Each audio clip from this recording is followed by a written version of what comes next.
अस्सलाम वालेकुम नाज़रीन, न्यूज़ वाइज में खुश आमदेद। मैं इफ्तिखार शराजी।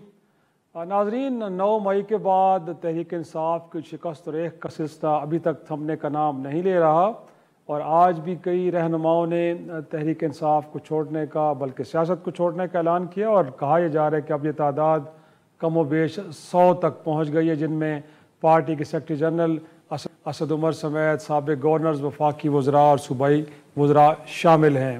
इस दौरान एक और चीज़ सुनने को मिली और वो इमरान खान साहब, जिनका ये कहना है कि जो ख़वातीन गिरफ़्तार की गई तहरीक इंसाफ की, उनके साथ जेलों में कहीं जिनसी तशद्दुद हुआ है और यही वजह है कि हुकूमत ने भी फिर घबराहट में आके राना सनाउल्लाह जो वफाकी वज़ीर दाखिला हैं, उन्होंने सैटरडे के दिन रात के एक प्रेस कॉन्फ्रेंस की और उन्होंने ये दावा किया कि कुछ तहरीक इंसाफ के लोगों की जो ऑडियो है वो इंटरसेप्ट हुई है, गुफ्तगू हुई है और उसमें पता लगा है कि शायद एक मंसूबा तैयार हो रहा है और रेप एक्ट का, गोया कि हुकूमत वक्त पे इल्ज़ाम लगाया जाए कि तहरीक इंसाफ की ख़वातीन के साथ ज़्यादती हुई है। देखना यह है कि ये इल्ज़ाम कितना ठीक है और फिर हुकूमत वक्त के पास अपने डिफेंस के लिए क्या कुछ है, उस पर भी डिस्कशन करेंगे। लेकिन इस दौरान हमने देखा नाज़रीन कि पीपल्स पार्टी ने आज योम शुहदा तकरीम मनाया सिंध में और उसके बाद लाहौर में भी एक बड़ी इंपॉर्टेंट बैठक हुई और तहरीक इंसाफ के साबिक रहनुमा जहांगीर तरीन साहब बैठे हैं कुछ लोगों के साथ और अब सफ़बंदियाँ कर रहे हैं नई सियासी जमात बनाने के लिए। और इस दौरान सदर डॉक्टर आरिफ अलवी साहब ने supreme court review and judgement order पर बिल पर दस्तखत किए हैं नाज़रीन। और इस बिल के बाद हम कह सकते हैं कि माजी में जो साबिक वज़ीर-ए-आज़म नवाज शरीफ साहब को नाअहली की सज़ा हुई थी ताहयात और उनके साथ जहांगीर तरीन साहब को जो ताहयात नाअहली की सज़ा हुई थी, अब उसके ख़िलाफ़ एक तरह से रिव्यू की दरख्वास्त डाली जा सकती है और मुमकिन तौर पे ये नाअहलियाँ ख़त्म भी हो सकती हैं। इस सारी सूरत हाल पर बात करेंगे और इस वक्त हमारे साथ मौजूद हैं सेनेटर अफनानुल्लाह साहब का ताल्लुक़ पाकिस्तान मुस्लिम लीग नून से है, बहुत शुक्रिया सर आपका। और उनके साथ मौजूद हैं लाल चंद मली साहब, आप सीनियर रहनुमा हैं पाकिस्तान तहरीक इंसाफ के। अफनान साहब, सबसे पहले आप ही की तरफ आऊँगा सर। अगरचे सागदार साहब ने काले के इंटरव्यू में कहा है कि जब तक इमरान खान साहब 9 मई के वाक़े पे माफ़ी नहीं मांगते पूरी कौम से, तब तक उनसे गुफ्तगू नहीं होगी, अगरचे उन्होंने 7 रुकनी कमेटी बना दी है। लेकिन मैं सर थोड़ा सा जिक्र करूँगा 9 मई के वाक़े के बाद जो कोर कमांडर कॉन्फ्रेंस हुई, उसका एलामिया जो जारी हुआ, उसके अंदर भी स्टेक होल्डर्स के दरमियान गुफ्तगू पे फोकस जोर दिया गया कि मुज़ाकरात होने चाहिए, गुफ्तगू से पोलिटिकल टेम्परेचर को नीचे लाया जाए। और उससे अगले दिन जब कौमी सलामती कमेटी का इजलास हुआ, उसमें भी ये कहा गया, इस बात पे इत्तफाक किया गया कि स्टेक होल्डर्स के दरमियान गुफ्तगू होनी चाहिए ताकि मुल्क के अंदर एक सियासी अफ़ाम व तफ़हीम पैदा किया जा सके। सर, इन दोनों अलामियों के अंदर कोई कंडीशन नहीं रखी गई थी कि 9 मई के वाक़े पे कोई एक स्टेक होल्डर माफ़ी मांगेगा तो गुफ्तगू होगी। तो सर अब ये कंडीशन क्यों आई और जो 2 स्टेटमेंट्स आई हैं उनको लेके बाकी तो सब कुछ हो रहा है, गोया कि 9 मई के वाक़यात में मुलव्वस लोगों के खिलाफ बड़ा सख्त एक्शन हो रहा है, बाकी चीज़ें भी की जा रही है, लेकिन जो मुज़ाकरात वाला एलिमेंट है उसके ऊपर ना तो कोई बात कर रहे हैं और ना ही उस पर कोई इम्प्लीमेंटेशन तो भी नज़र आ रही है। सर क्या वजह है? देखिए, बात ये है कि पीटीआई के साथ मुज़ाकरात जो हैं वो बड़े लंबे अभी चंद हफ्तों पहले हुए थे, जिसके ऊपर इलेक्शन डेट के ऊपर भी एग्रीमेंट हो गया था। सारा कुछ मामला जो है वो एक जगह पे आ गया था, मगर इमरान खान साहब जो है वो अपनी ज़ेद और अना के चक्कर में उन्होंने उसको अपॉर्चुनिटी को ज़ाया कर दिया। अब बात ये है कि इन जो किस चीज़ की है वो अपने टाइम पर हो जाएंगे। 9 मई के वाक़े के बाद जो है वो आवाम में इनके खिलाफ बहुत शदीद गम और गुस्सा मौजूद है। तो ये जो है पहले तो कौम से इसके ऊपर अपने जो गलत काम के ऊपर कौम से माफ़ी मांगें और ये एक्सेप्ट करें कि ये काम इन्होंने कराया था ताकि दोबारा ना हो, और उसके बाद फिर इसको कंसिडर किया जा सकता है कि आगे क्या करना है। लेकिन जो है अगर इनका हुकूमत ने सर सोच रखा है कि अगर वो जिम्मेदारी कबूल कर लेते तो उसके बाद आप माफ़ी का ऐलान भी किया जाएगा, क्योंकि जब जिम्मेदारी को कबूल करता है उसके बाद तो फिर केसेस चलते हैं ना सर। तो हुकूमत ने कुछ सोचा हुआ है कि अगर वो माफ़ी मांग लेते हैं, जिम्मेदारी कबूल करते हैं, तो आप माफ़ भी कर देंगे और मुज़ाकरात भी आगे चल पड़ेंगे? देखिए, मेरा ख्याल है मुज़ाकरात का तो शायद इतना टाइम अब मौजूद नहीं है। जहाँ तक माफ़ी की बात है वो ये है कि जो लोग अपना जुर्म एक्सेप्ट कर ले तो उनकी सज़ा भी कम हो जाती है, उन्हें माफ़ी भी मिल जाती है। लेकिन अगर कोई कहे कि मैं अपना जुर्म ही नहीं मानता, तो फिर जाहिर है उसको फिर मुख्तलिफ तरीके से ट्रीट किया जाता है। तो ये इमरान खान साहब जो है, ये तो शुरू में धमकियां लगाते थे कि ये तो दोबारा मुझे पकड़ा तो दोबारा होगा। वो तो जब आवाम का इतना ज़्यादा सख्त किस्म का रद्द-ए-अमल आ गया है, तो अब ये जो है ये खुद भी कंडेम करना शुरू कर दिया है इन्होंने। तो बेहतर ये है कि ये आवाम से माफ़ी मांगे इसके ऊपर, क्योंकि लोग इन्हीं के थे। सारे पाकिस्तान ने देखे उनकी तस्वीरें, सारा पाकिस्तान जानता है कि डॉक्टर यास्मीन राशिद, आलिया हमजा, कंवल शोज़ब, ये एजाज, सेनेटर एजाज, ये जितने लोग थे ये सारे के सारे पीटीआई के लोग थे, जिन्होंने जलाओ घेराव किया, आगे लगाई। वो जो है ये इसको ये इस तरह नहीं कर सकते कि जी साजिश हो गई, कोई झूठा बयानिया कर दें, कोई कहानी बना ले। ये अब सारे कौम को मालूम है कि ये इन्होंने किया है। अब बात ये है कि अगर ऐसे निकलना चाहते हैं तो इनको जो है वो कौम से माफ़ी मांगनी पड़ेगी। लाल चंद साहब, इनफैक्ट एक तो ये बताइए कि जब मजम्मत कर ली है खान साहब ने, तो सॉरी कहने में क्या प्रॉब्लम है सर? माफ़ी भी मांग सकते हैं। और मोर इम्पॉर्टेंटली सर, अब 7 रुकनी कमेटी खान साहब ने बना दी है, गुफ्तगू अब करना चाह रहे हैं वो। इस गुफ्तगू से वो क्या अचीव करना चाह रहे हैं? उनके मकासद है क्या? क्योंकि पहले भी जब आए हैं उनको तो कंडीशन थी कि इलेक्शन देंगे तो तब गुफ्तगू होगी। तो अभी हम समझें कि कंडीशन वही है कि गोया कि इलेक्शन के ऊपर बात होगी, या आपके ख्याल में नहीं, इलेक्शन को फिलहाल कहीं पीछे रख दें और बाकी मामलात पे गुफ्तगू होनी चाहिए? अब ये मुज़ाकरात का मकसद क्या आपको लग रहा है सर? इफ्तिखार भाई, सबसे पहले तो जो माफी की ये बात कर रहे हैं, तो ये नून लीग का मेथड है, मोडस ऑपरेंडी है माफी मांगना। आपको याद होगा जब 99 में जब मुशर्रफ ने टेक ओवर किया था और कुछ हफ्ते वो जेल में रहे थे, तो फिर राइटिंग उन्होंने माफी भी मांगी, पैर भी पकड़े, बूट भी पकड़े। और सर मैंने बात मुझे करने दे, वो बूट पकड़कर मिन्नतें कर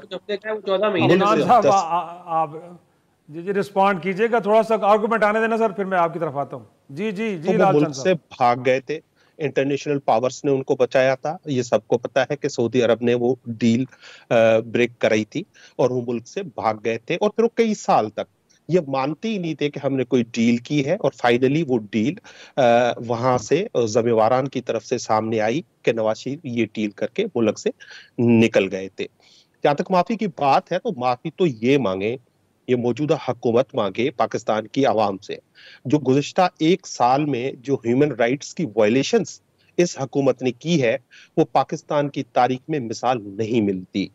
10,000 से ज्यादा जो हमारे वर्कर्स हैं वो जेलों में हैं, इंक्लूडिंग ख्वातीन, और उनसे जो सलूक किया जा रहा है जेलों में, और उसकी तस्दीक कवर करने के लिए 10,000 से ज्यादा है, और कई दर्जनों ख्वातीन हैं। और ख्वातीन से जो मिसबिहेवियर हो रहा है, 11 ख्वातीन से ज्यादा नहीं, 38 गिरफ्तार की गई थी, 11 हैं, बाकी तो रिहा कर दी गई, वो कह रहे हैं।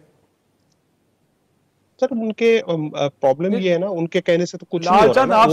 आपके पास कोई फिगर्स हैं गोया के मुस्तनद को फिगर्स हैं, गोया के अगर कहा जाए कि आपको फहरिस्त पेश करें तो ऐसी फहरिस्तें मौजूद हैं? मैं इस वक्त फोन पे हूं, अदरवाइज तो मैं 30-40 तो अभी आपको नाम गिनवा सकता था जो प्रोमिनेंट है, जिनके नाम मुझे पता है क्योंकि मेरा ताल्लुक सिंध से है। तो कई दर्जनों ख्वातीन जेलों में है और उनसे हमें ये इतलात आ रही थी कि ज्यादतियां की जा रही है।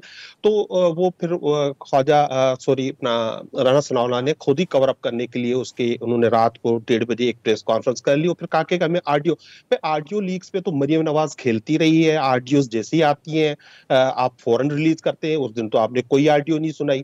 तो ये सारा मामला सस्पिशियस है। आपको पता है कि हमारे शहरियार आफरीदी भाई को डेथ सेल में रखा गया है। ये 4x4 के कमरे में 3-3, 4-4 लोगों को रखते हैं। जिस तरह उन पे तशद्दुद हो रहा है, तो वो पाकिस्तान की तारीख में। और उसके बाद अगर कोर्ट्स रिलीफ देती हैं तो जैसे ही वो बाहर निकलते हैं तो उनको उठा लिया जाता है। हमारे जो लीडरान है, आप देखें, जब तक वो प्रेस कॉन्फ्रेंस, अब कोर्ट बेचारे जजेस इतने परेशान हैं, वो जमानतें दे दे के थक गए हैं और कहते हैं कि जब तक आप प्रेस कॉन्फ्रेंस नहीं करोगे तो आपको कोई आजादी नहीं मिलने वाली। और हर आइन के मुताबिक हर पाकिस्तानी का हक है, हर पाकिस्तानी का हक है कि वो अपनी एक पॉलिटिकल पार्टी ज्वाइन करे। लेकिन आपने देखा ये जिस स्पीड से ये प्रेस कॉन्फ्रेंस करवा रहे हैं, के लोग तो कहते हैं कि हमने भी क्या तो बंद की सोबतें बर्दाश्त की, आप भी करें तो आप पार्टी के साथ रहें। लेकिन अफनान साहब, बाकी ये बड़ा अजीब है, किसने किया? इनका तो लीडर ही भाग जाता था। इनका तो लीडर ही मुल्क में नहीं रहता था, वो तो खुद पैर पकड़ के कंप्रोमाइज करके चला जाता था, तो लड़ता कौन था? 14 महीने जेल, जावेद हाशमी जैसे लोगों ने उम्र कैद भी काटी। वो किसने काटी थी? आपने काटी थी, जिसको आप कह रहे। ये जो है इमरान खान 2 दिन जेल नहीं रह सका, आपका लीडर। ये भाई भाई कर रहे करके रोता था 1 दिन जेल के अंदर। अब आप जो है वो हमें बता रहे हैं हमारी सारी लीडरशिप जेल में थी, सारी पार्टी आपने जेल में डाली हुई थी। उस वक्त तो आपको ह्यूमन राइट्स की ख्याल नहीं आया, सारे खवातीन तक के ऊपर झूठे केसेस बना दिए आपने। आज आपको बड़ी तकलीफ हो रही है। बुनियादी तौर पे देखिए, अफनान साहब वो तहरीक इंसाफ वाले कहते हैं कि नून लीग वालों को बी क्लास दी गई थी, साथ में वो शक्ति भी था, एयर कंडीशनर भी लगे हुए थे, हमें सी क्लास में लोगों के साथ डाल दिया गया, ना पंखा है ना बिजली है, वॉशरूम भी बड़े बुरे हैं। तो कह रहे हैं कि ट्रीटमेंट डिफरेंट है। बात ये है कि जेल में रहे तो सही, ये मली साहब ही जेल जाके दिखा दें, चले 1 महीना जेल काट के दिखाएं। ये इतने भाषण दे रहे हैं टीवी पे बैठ के, इनको लग पता, इनके 2 दिन में इनके सारे बड़े बड़े जो खड़पैंच थे वो सारे लंबे हुए हुए थे। तो ये भाषण देना टीवी पे बड़ा आसान होता है। जिन्होंने सालों जेल काटी है उनसे आप मुकाबले कर रहे हैं। आपका लीडर 1 दिन जेल काट के भाग गया है, कभी इधर भागते कभी उधर भागते। छोटे से ब्रेक के लिए अफनान साहब, मुझे ब्रेक के लिए कहा जा रहा है, ब्रेक से जब वापस आएंगे लोगों को आगे बढ़ाते हैं। एक छोटे सा ब्रेक सर, एक ब्रेक छोटा सा।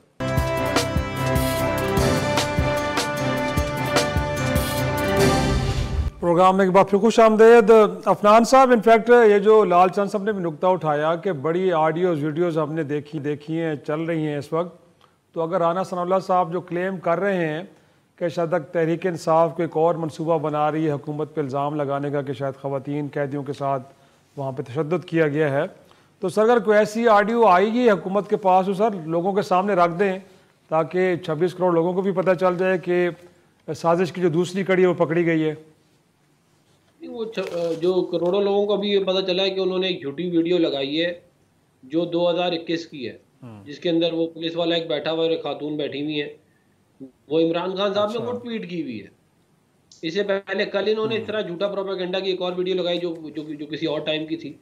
आज इन्होंने एक वीडियो लगाई हुई है जो SSG कमांडोज की ट्रेनिंग हो रही है उसकी वीडियोज है, और कह रहे हैं देखें जी ये टॉर्चर हो रहा है।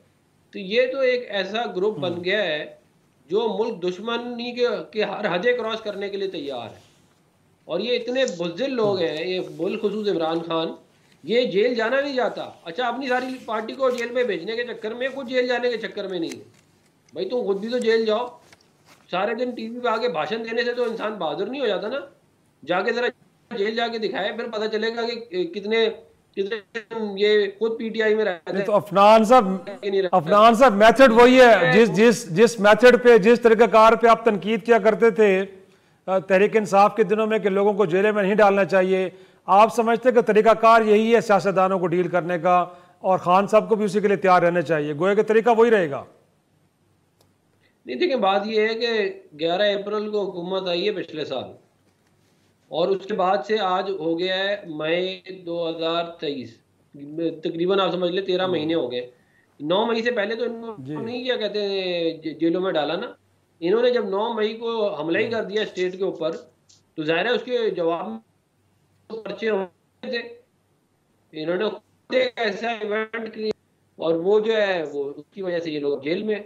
और ये तो सारा पाकिस्तान जानता है कि इन्होंने हमले कराए। इनके व्हाट्सएप चैट, इनकी वीडियोस, इनकी ऑडियोज तो मौजूद है, सारे पाकिस्तान ने सुनी हुई है। तो ये और आप ये हमसे कंपेयर करते हैं, कहते कभी इस मुल्क के अंदर जो है वो तो लोग सालों साल जेल रहे हैं, कोई दहाइयों भी जेल रहे हैं। ये तो जेल गया ही नहीं लीडर, अजीब आदमी है। ये मैंने पहली दफा ही सुना है कि लीडर जो है वो बाहर है और जो आवाम है और जो कारकुन है वो जेलों में। लाल चंद साहब, इनफैक्ट ये एतराज़ तो खैर अपनी जगह पे कितना वैलिड है, लेकिन जो एक और बात की जा रही है वो ये कि तहरीक इंसाफ से जो बकौल बाबर अवान साहब के डेपुटेशन पे जो आए थे, उनका जाना तो लगता है कि जब पार्टी मुश्किल सरात का शिकार हो तो लोग ऐसे फिर चले जाते हैं। इलेक्टेबल्स का जाना भी समझ आ रहा है कि शायद अब नई फॉर्मेशन में जा रहे हैं, लेकिन असद उमर साहब जैसे लोग, इमरान इस्माइल जैसे लोग, आमिर कियानी जैसे लोग जब ये पार्टी छोड़ के जाएँ तो सर फिर सवाल उठते हैं कि शायद जो 9 मई को हुआ है वो इस कदर कोई एक जाहिर सी बात है मुश्किल सूरत हाल उसने पैदा कर ली है तहरीक इंसाफ के लोगों के लिए, क्या वो खान साहब के साथ खड़ा होने में ज़रा प्रॉब्लम फील कर रहे हैं, बड़ा प्रेशर है उन पर सर।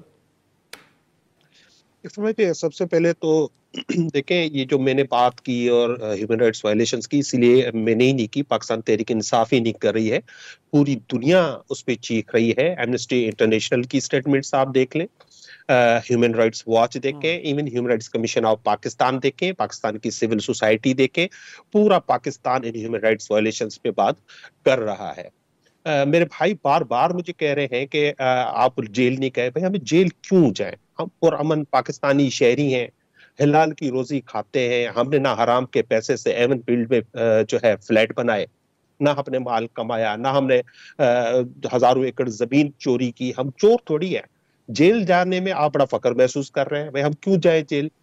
जेल तो वो जाएंगे जिन्होंने अकामे लिए, जिन्होंने पैसे कमाए, जिन्होंने अयाशियां की। अब दूसरी बात ये है कि जब भी पीपल्स पार्टी और नून लीग वालों से बात करें तो वो कहते हैं कि ये जेल नहीं गए। इनको देखें, अगर जेलों में डाला तो ज़िया उल-हक ने डाला पीपल्स पार्टी को, इनको अगर जेलों में डाला तो मुशर्रफ ने डाला। ये आमरीत थी, आमिर थे इस मुल्क में, जमहूरियत नहीं थी। तो क्या ये हमें जो अभी ये बताने की कोशिश करते हैं कि वो ये है कि मुल्क में इस वक्त आमरीत है और आपको जेलों में जाना पड़ेगा? कानून की हुक्मरानी की बात ये आज तक नहीं करते। इनकी ख्वाहिश है कि मैं भी जेल चला जाऊं, लाल इमरान चंद खान साहब भी वो जेल कहते चला हैं कि जाए, जेलों बिला में वजह जाने चले के जाए। बावजूद लोग पार्टी से जुड़े रहे हैं, वो पार्टी से जुड़े रहे हैं, पार्टी को छोड़ा नहीं है। वो कहते हैं जावेद अरे हाशमी ने ये उम्र तो कैद काटी है बट पार्टी को नहीं छोड़ा। ये तो छोड़ के जा रहे हैं लोग सर। नहीं, जावेद हाशमी तो आया ना हमारे पास। जावेद हाशमी तो पीटीआई में आए थे ना। ये तो पीटीआई तो कोई जी आए थे, आसमान फिर से लोग वापस नहीं भी आए चले गए। थे, आसमान से लोग तो नहीं आए थे ना पीटीआई में। लेकिन पीटीआई एक बुनियादी तौर पर मिडिल क्लास की जमायत है। इसमें आप देखें, मेरे जैसा एक गरीब आदमी भी सियासी जमायत में मैंने आया है, जो इन जमायतों में मुमकिन नहीं है। बुनियादी तौर पर ये कोशिश कर रहे हैं कि ये जो जैसे ख्वातीन हैं जो बड़े बढ़ चढ़ के पॉलिटिक्स में जिन्होंने हिस्सा लिया है, ये उनमें इतना खौफ पैदा करना चाहते हैं, इतना दबाना चाहते हैं कि आइंदा कोई खातून पॉलिटिक्स में आने का नाम ना ले। अब आपकी बात के डिसीजंस जो हुई हैं और हमारे जो दोस्त छोड़ के जा रहे हैं, यकीनी तौर पर हमें, हमारे लिए तकलीफ दा लम्हा है।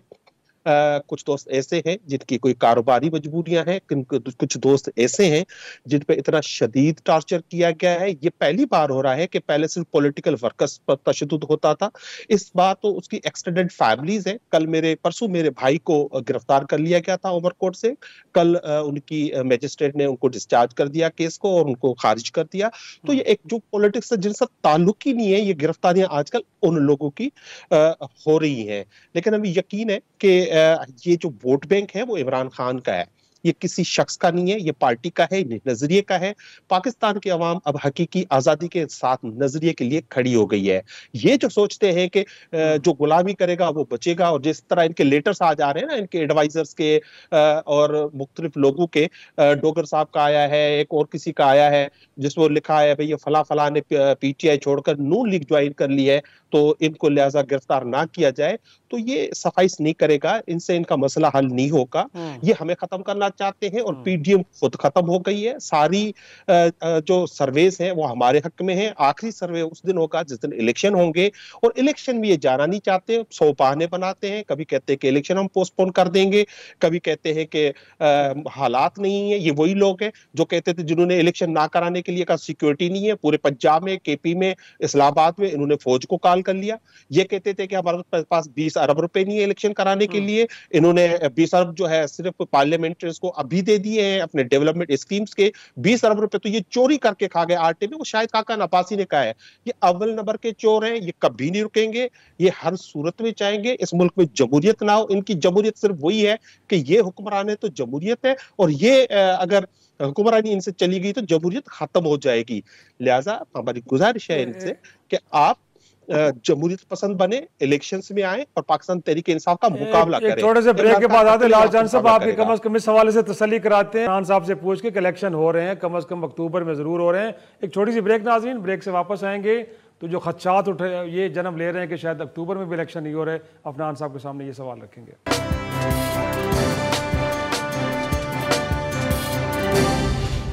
प्रोग्राम में एक बार फिर खुश आमदेद। अफनान साहब, अगर हम बात करें तो अब तो खान साहब भी आपको ऑफर करा रहे हैं, वो कह रहे हैं कि 3-4 हफ्ते और ले लें, पीटीआई में जो थोड़ी बहुत कांट छांट और करनी वो कर लें, लेकिन इलेक्शन तो दे दें सर। अब इलेक्शन का तारीख का ऐलान कर दें, और साथ में अब तो सदर पाकिस्तान ने भी जो बिल है review of judgement and order bill, उस पर भी दस्तखत कर दिए सर। अब तो लगता ही है कि जो ताहयात नाअहली हुई थी खान साहब की, अपने जहांगीर तरीन साहब की और मियां नवाज शरीफ साहब की, शायद उसके खिलाफ अब रिव्यू आ सकता है और उनकी वो नाअहली भी ख़त्म हो सकती है सर। अब तो लगता है कि लेवल प्लेइंग फील्ड बन गया आप लोगों के लिए, तो आप इलेक्शन में आ जाएं सर, बेहतर है, बड़ा अच्छा मौका है। देखिए वो तो अभी जो रिसेंट ये जो स्टेटमेंट आई है आज़म नदीर तारड़ की, उसके मुताबिक तो इसका फ़ायदा जो है वो ना नवाज शरीफ साहब को होगा ना जहांगीर तरीन साहब को होगा, ये जो कानून है। तो वो वाली अच्छा। बात तो मेरा ख्याल है नहीं। इसके अलावा जो आप कह रहे हैं कि लेवल इलेक्शन प्लेइंग फील्ड अभी नहीं है। नहीं, लेवल प्लेइंग फील्ड कहाँ है? आप डिस्क्वालीफाई कर दें हमें। हमारे ये जो कह रहे हैं ना कि अभी बड़ा जुल्म हो रहा है, हमारी पार्टी इनके दौर में सारे जेल में गए थे, उस वक्त मार्शल लॉ लगा था मुल्क में। उस वक्त नवाज शरीफ, शहबाज शरीफ, मरियम नवाज, हमजा शहबाज, शाहिद खाकान अब्बासी, एहसन इकबाल, आपने पूरी लीडरशिप उठा के हमारी जेल में झूठे केसेस में बंद कर दी। आज बड़े मिस्कीन बने फिर लेकिन रहे वो कहते हैं उस वक्त कौन सा मार्शल लॉ था अमन मुल्क में? फील्ड के जो केस है वो तो खाकान अब्बासी के दौर में चलता रहा सब। उस वक्त वो 1 साल प्राइम मिनिस्टर थे जब केस चलता रहा सर। आप वाला, कितने वज़ीर आज़म एक सेकंड, LNG वाला केस किसने बनाया था? ये जो नारावाल में स्पोर्ट सिटी वाला केस किसने बनाया? ये भी झूठ है। वो कह रहे हैं नैब इंडिपेंडेंट इदारा है, वो कहते हैं आज़ाद, जैसे आज आप कह रहे हैं कि नैब आज़ाद इदारा है सर, हम तो कुछ कर ही नहीं रहे। नहीं, मैं ये कह ही नहीं रहा नैब आज़ाद है, नहीं है। मैं ये कह रहा हूँ कि इन्होंने जो जुल्म किए हैं वो बहुत ज्यादा हैं।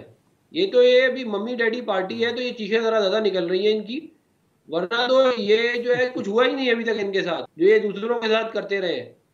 और इनकी चीजें अब आहिस्ता आहिस्ता आम के सामने आनी शुरू हो गई हैं, एक्सपोज हो गए। ये जो है ये कह रहे थे चोर चोर, इनके दौर में ट्रांसपेरेंसी इंटरनेशनल कहती है कि इमरान खान चोर है। मैं नहीं कह रहा, आपके दौर में करप्शन ज्यादा बढ़ गई, हम कम करके गए थे, आपने बढ़ा दी मुल्क में करप्शन। और उसके बाद आप देखें किस ढटाई के साथ टीवी पे आके करप्शन के ऊपर, चोरी के ऊपर भाषण देते हैं। ये भी मतलब ये भी एक दुनिया की तारीख का एक अनोखा ही क्या कहते हैं ये लीडर है। और लेकिन अफरान साहब वो इंसानी हकूक, बार बार इंसानी हकूक की बात करते हैं। पंजाब से, लाहौर से एक वीलॉगर कहें, जर्नलिस्ट कहें सर, कितने दिनों से लापता है। वहाँ की पुलिस कह रही कि हमें तो पता नहीं है सर। उसको बतौर शहरी ले लें, सहाफ़ी के तौर पे ना लें या तहरीक इंसाफ के तर्जुमान के तौर पे ना लें। एक शहरी है सर, लापता है, और पंजाब पुलिस कहती है जी हमें तो पता ही नहीं है सर। तो इंसानी हकूक के हवाले से तो सवाल उठ रहे हैं ना बहरहाल। देखिए इंसानी हकूक के लिहाज से जो है वो जो इनके लोग जेलों में उन सबको जो है वो FIRA का टीम ही है, उनके ऊपर केसेस हुए हुए हैं और जो due process of the law है वो चल रहा है। कोई जो है वो फरमाइशी प्रोग्राम नहीं चल रहा है इमरान खान की तरह कि फलाने को अंदर डाल दो, फलाने को उठा लो, फलाने का टीवी और AC निकाल दो। ये वाला प्रोग्राम नहीं चला। अगर आप सोचें ये प्रोग्राम चलता तो इनके साथ क्या होता। ये तो बिल्कुल अभी से चीखें मार रहे हैं, रो रहे हैं अभी से। और ये जो है ये तो मैं आपको बताऊं, ये चंद दिन की जेल नहीं बर्दाश्त कर पाए। मतलब आप ये देखेंगे ये बहादुरी के ऊपर लेक्चर देते हैं लोगों को। भैया आप क्यों, आपकी लीडरशिप जो है वो कोलैप्स कर गई है, क्यों आपकी पार्टी कोलैप्स कर गई है? अगर आप इतने बड़े फन्ने खान थे, सारे पाकिस्तान को आप टीवी पे बैठे आप लोग गालियां देते थे, तो आप जरा जाके हिम्मत तो पैदा करें, पर जेल में भी बैठे ना कुछ दिन। ये जो लालचंद साहब वो सुन रहे हैं सर, बड़ी कुर्बानियां देनी पड़ती हैं। ये ऐसे नहीं नैरेटिव कुर्बानी देने के टाइम के ऊपर ये भाग जाते हैं। लालचंद साहब वो कह रहे हैं मम्मी डैडी पार्टी है, लगता है वो तशबीह दे रहे हैं कि काफ लीग भी रातों रात बनी थी, इसी तरह इस जमात को बनाया गया, आज लोग भाग गए जब आजमाइश का वक्त है। तो सर थोड़ा सा आप भी जरा पाँव के पक्के हो ना सर, खड़े हो जरा, थोड़ा सा हुकूमत वक्त को टफ टाइम दें। 25 मई से लेकर अब तक सर आपकी जितनी भी स्ट्रेटेजीज हमें तो समझ ही नहीं आ रही। आज खान साहब बंद होकर बैठे हुए हैं, बाकी लोग रूपोश हैं, ये क्या हिकमत अमली थी आपकी? वैसे देखें जो बात मेरे भाई ने की, पहले तो मैं आपकी बात को सेकंड करूंगा। जिस तरह से इमरान रियाज ये कह रहे हैं कि पेशियां हो रही हैं जेलों में, ये हो रहा है, वो ना जेलों में है ना उनका कुछ अता पता है, ना ये को हुकूमत जो है खुद को कोर्ट्स के सामने रिस्पॉन्सिबल समझती है। इन्होंने मना कर दिया है कि इमरान रियाज हमारे पास नहीं है, समीर इब्राहिम हमारे पास नहीं है। मीडिया पे इस वक्त जो कर्ब्स है, जो पाबंदी है, इसकी मिसाल तो आमरीत के दौर में मुशर्रफ ने भी इतना मीडिया को जो है पाबंद नहीं किया था जितना इस हुकूमत ने किया हुआ है।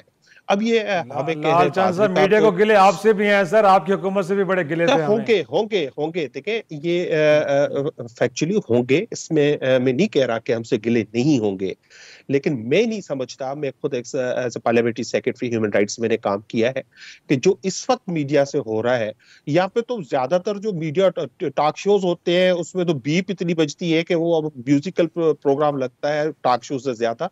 ऐसा हमारे दौर में नहीं होता था।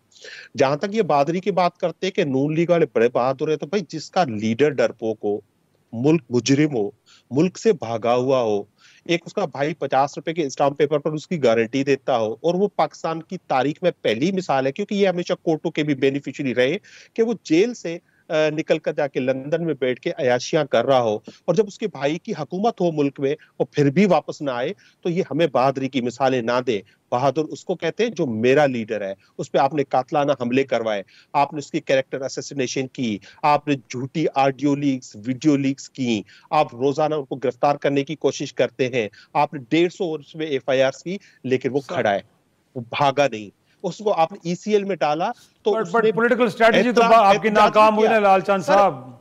सर सर उसने एहतजाज गोल अचीव नहीं किए, पार्टी बिखर गई है, रहनुमा घर में कैद होके बैठा हुआ है सर।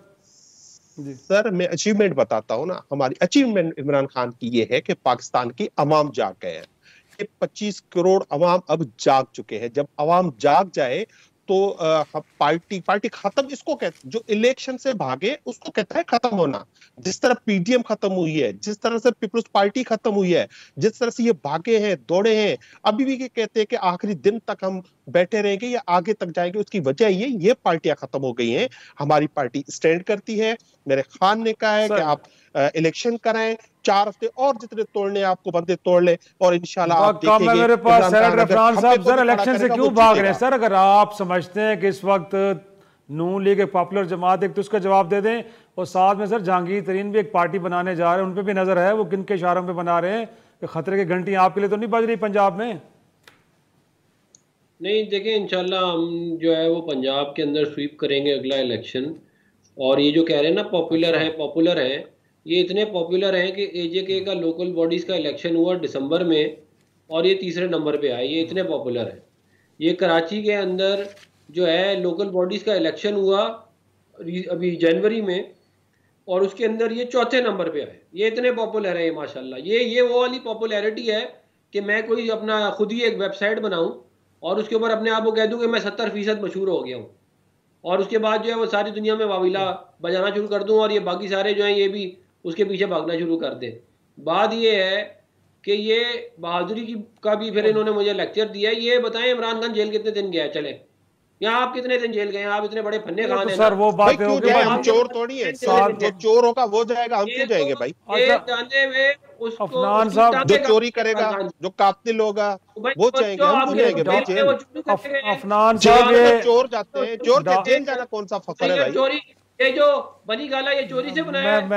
ये जो बाहर ये जो मैं दोनों मेहमानों के शुक्रिया के साथ इस सेगमेंट को क्लोज करना चाहूँगा। नाज़रीन एक ब्रेक लेते हैं, ब्रेक से जब वापस आएंगे तो तुर्किया में रजब तय्यिप एर्दोगान की फिर कामयाबी सदारती इलेक्शन में, और उनकी जो इक़्तिदार की अब तीसरी दहाई शुरू होने जा रही है। ये बेमिसाल कामयाबी कैसे हासिल की, इसके पीछे क्या राज है, मुबशर जैदी क्योंकि जो इस वक्त तुर्किया में हैं उनसे पूछेंगे कि कैसे कामयाबी मुमकिन है। एक छोटी सी ब्रेक के बाद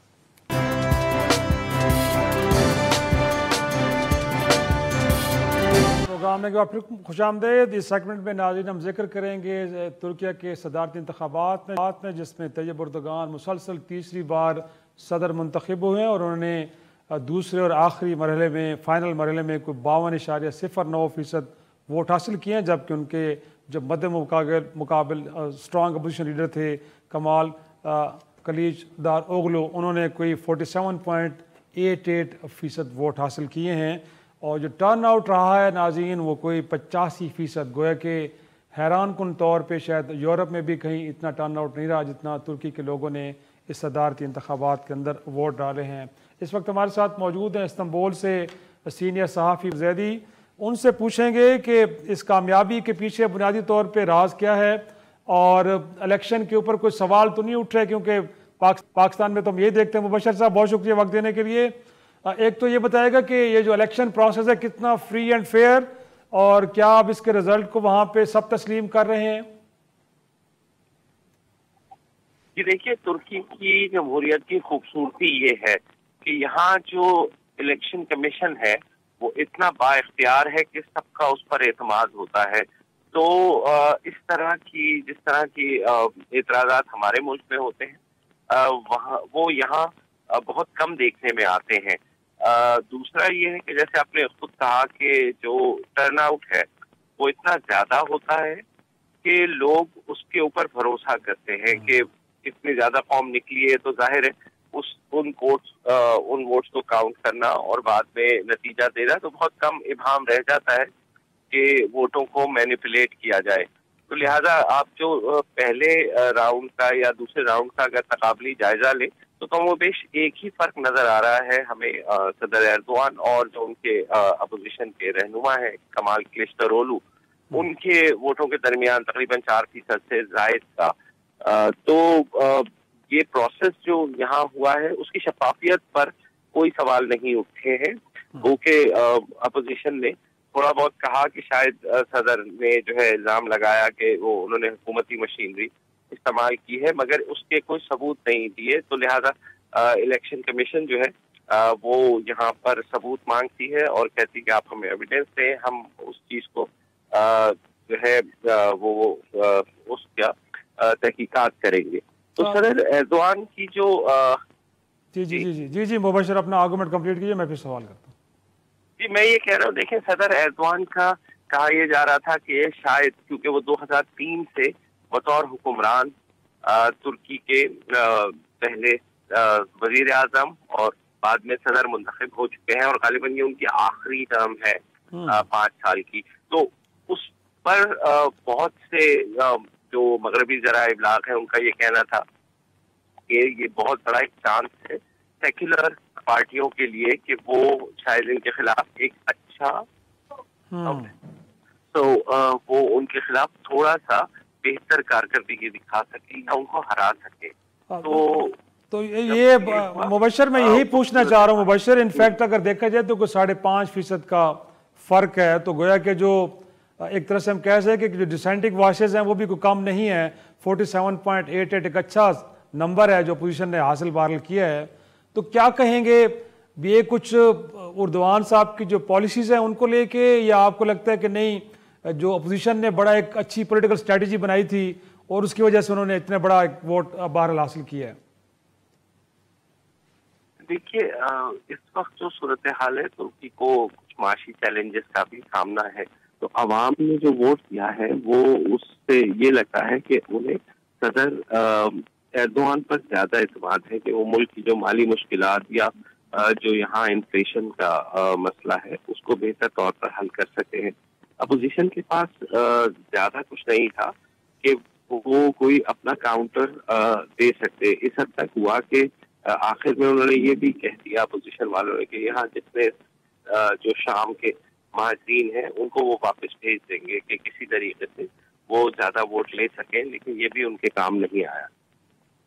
सही। और आपको लगता है कि अगर पॉलिटिकल कैंपेन की बात करें तो किसकी इफेक्टिव थी जिसने पब्लिक को अपील किया कि इस उम्मीदवार को वोट देना चाहिए?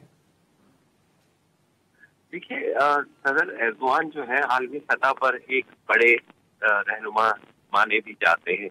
आप ये देखिए कि जब वो सदर मुंतखब हुए हैं तो उन्हें अमरीकी सदर बाइडन ने भी मुबारकबाद का मैसेज भेजा, रूसी सदर ने भी बात भेजा, यूक्रेन के सदर ने, तमाम यूरोप के जो रहनुमा है उन्होंने भी, और मिडल ईस्ट यानी मशरिक़ वुस्ता चाहे सऊदी अरब हो कतर हो, सबने उनके लिए नेक तमन्नाओं का इजहार किया। तो मैं असल में उनकी ये जो शख्सियत है कि उनकी सिफारती जो हालिया कामयाबियां हैं गुज़िश्ता बरसों में, उन्होंने बड़ा एक कलीदी किरदार अदा किया है। मुबशर ज़ैदी बहुत शुक्रिया। नाज़रीन यहीं पे आज खत्म करते हैं, कल फिर मुलाकात होगी, तब तक के लिए खुदा हाफिज़।